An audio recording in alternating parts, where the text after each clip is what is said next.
Hey guys, Pete here. Today I'm going to talk about some of the news related to Game of Thrones Season 8.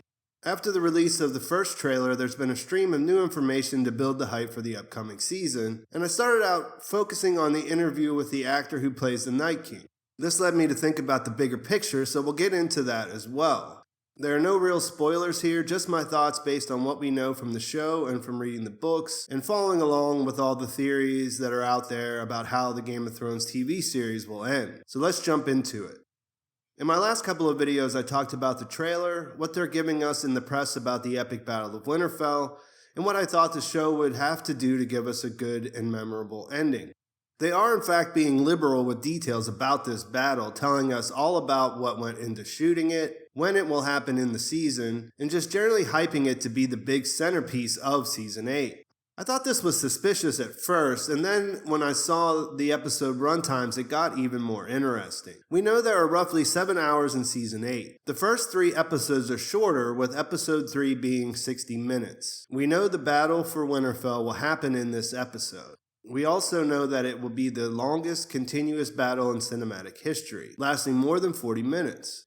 If it ends in episode 3, that means we have 4 more hours of story after the battle concludes. There are a lot of possibilities that I won't get into here, but this is something to keep in mind because that sure looks like there's a whole lot of story to tell after what happens in Winterfell goes down. In the interview with the Night King actor, he drops a few interesting pieces of information. The first is that the Night King has a specific target, and we will find out who that is. I believe this is Bran, and this video was originally just going to be about the reasons I think that is the case. For me, in the way I think about the story, his first statement would have been enough for me to say he's after Bran, but his second statement makes that even clearer in my opinion. When asked what the Night King wants, he said somebody made him the Night King. Nobody knows who he was before, a soldier or part of nobility. He never wanted to be the Night King. I think he wants revenge. Everybody in the story has 2 sides, a bad side and a good side. The Night King only has one side, a bad side.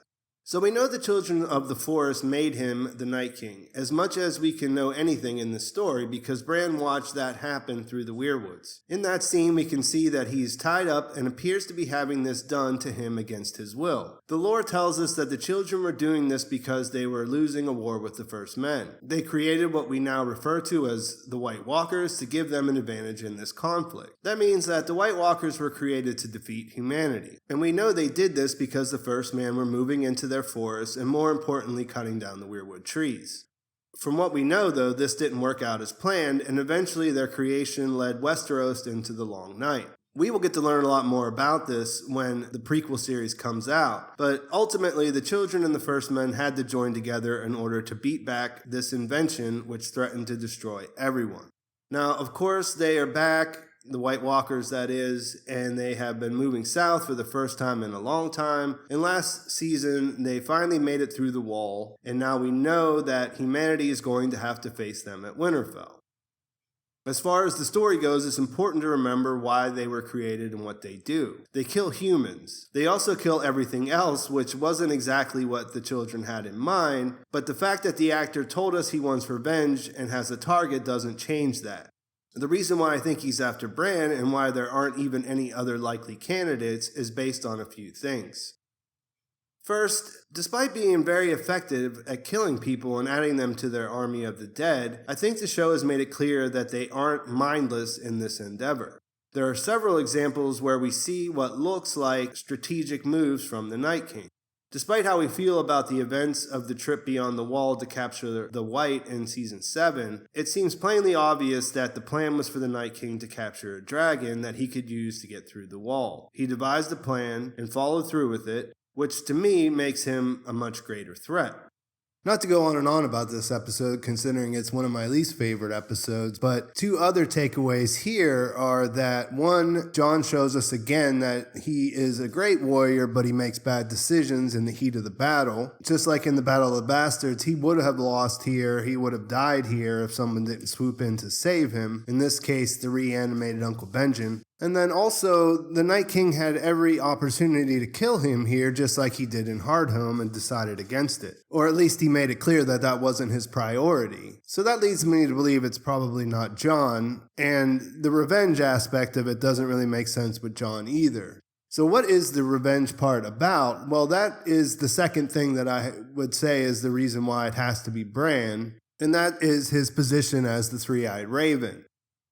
Now, the Children of the Forest created the Night King, and he has at least killed most of the children that we've seen in the actual series so far. I don't think it's definitive one way or another on the show if there are still children living, but I don't think it's likely that the Night King is targeting someone or something that hasn't been established as a major character. The nerd in me is holding out hope for more children, Order of the Green Men, Isle of Faces type stuff, but I don't think that is directly related to the Battle of Winterfell. The show's first Three-Eyed Raven has also been taken out, and that's how Bran got to where he is. The important part here is that the first Three-Eyed Raven was considered the last Greenseer by the children, and he was very important. I tend to lean to the idea, at least in the book, that he was pulling the strings in a lot of events that led up to where we're at. I made a video about the direwolves and how he might have played a hand in that a couple years ago. But either way, we saw that they protected him with their magic, and he was searching for Bran. Now, I don't want to go really deep into the textual clues about this stuff because I've made videos about that a few years ago now, and I don't want this video to be super long. Keep in mind, though, that the last Three-Eyed Raven came to Bran in his dreams as a child. He most likely did this with other kids, several of them, and there's at least pretty good evidence that he probably visited Euron as a child in the books as well, and that Euron didn't make the grade. Euron in the books is basically a different character compared to the one in the show, though, so it's not really important that it was him. What is important is that Bran is special, and very powerful. You could definitely say that Bran is the most powerful character in the story, at least in his skin changing, or we'll say warging, because that's what they call it on the show, and his green seeing abilities. Of course, he's crippled, he can't walk, so it's not like he can defeat the Night King in single combat, but his powers essentially make him the only person that can help the side of the living actually defeat the army of the dead. In my opinion, this is where his story's always been headed, and it's led to a lot of theories about Bran that kind of go way out into left field, which I don't subscribe to. And I've made a video about that in the past too, about why I don't think he's the Night King. And it basically boils down to that I don't think that this has been all leading up to this sci-fi time travel twist. It would be really a big surprise, and that's not to say it can't happen, it just doesn't seem like that's where the series has been headed.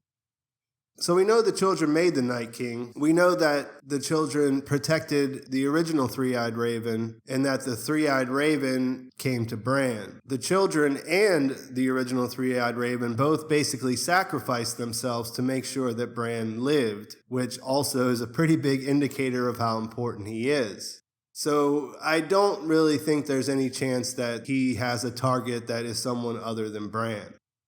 Now, where another layer came into this was, like I said, when I saw the runtimes, if everything's leading up to this battle, the War for the Dawn, and Bran is the key to actually defeating the Night King, and that happens in episode 3, what's going to happen after the fact? You know, I titled this The Real Battle because I think the real battle does come down to Bran and the Night King, but then what is going to happen after the fact? Now, there's got to be a twist. I've said that in my last video. You know, there has to be some sort of a twist here. And that's what I'm interested in talking about and finding out what you guys think going forward after this video. Does this mean that they won't actually win at Winterfell? But if that's the case, then what happens? Do they beat the Night King back temporarily and he's still there and there has to be another showdown later on? Do they lose straight up and then what? Like, it's really kind of hard to figure out where it goes from there, especially because, you know, we know that the dead are a big threat. So what I was thinking about was related to this idea. Bran is powerful. He is the most powerful character in the realm of magic, at least right now. Obviously, there's other magical people that have strong power, but Bran seems to be the linchpin in this battle against him. The thing about this story is it's not really about magic. Magic's a part of it, but it's really not about magic. It's actually more about power when you think about it, zoomed way out. In the beginning, that was the big thing. We wondered what people would do to get power, keep power, hold on to the Iron Throne, and so on. This was supposed to be the twist going back to, actually none of that matters because the dead are coming and they're going to wipe out everyone if they don't pull together. In this scenario now, where does the story go? And is it really still just about power? Because Bran's power is very specific and it's not necessarily useful beyond this situation in a way. I think it goes without saying that the Night King will be defeated and the White Walkers will be taken care of. I don't think that the Night King is going to sit on the throne at the end and rule over Westeros. Are we missing a piece of the puzzle here, or does it just take them that long to dispatch Cersei and then we find out what happens after once the dust has settled? Those are the things that I'm thinking about when I'm thinking about this upcoming season. Tell me in the comments what you guys are thinking about. Please give me a like on the video if you enjoyed it. Please subscribe and set your notifications if you haven't already. And feel free to ask any questions about the stuff that I glossed over as far as the textual evidence. I'll try to answer any questions that you have about that in the comments as well. Thanks for watching. I appreciate it, and I will talk to you soon.